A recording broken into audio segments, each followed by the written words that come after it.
मनुस्मृति इतनी बदनाम क्यों रहती है?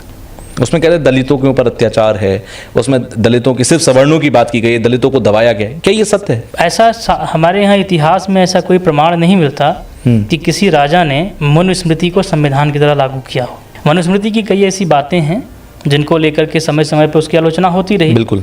हालांकि सबसे ज़्यादा दोहराया जाने वाला श्लोक भी मनुस्मृति का है, यत्र नार्यस्तु पूज्यन्ते रमन्ते तत्र देवता, ये उसी का श्लोक है। अच्छा। ये और कहते हैं कि नारी विरोधी, दलित विरोधी मनुस्मृति है।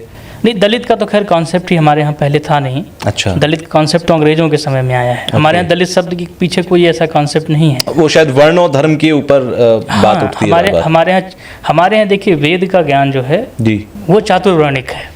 चारों वर्ण के लिए वेद का ज्ञान है, कोई उससे वंचित नहीं है। पढ़ने का अधिकार ब्राह्मणों तक सीमित किया गया जी, ये बात भी सही है, लेकिन सभी ब्राह्मणों को वेद पढ़ने का अधिकार था ऐसा भी नहीं है। और एक ब्राह्मण को सारे वेद के भी अधिकार नहीं थे। अच्छा। तो वेद पढ़ने का अधिकार सीमित किया गया, लेकिन वेद का ज्ञान चतुर्वर्णिक था, सबके लिए था। ज्ञान अधिकारी व्यक्ति के हाथ में होना चाहिए। बिल्कुल।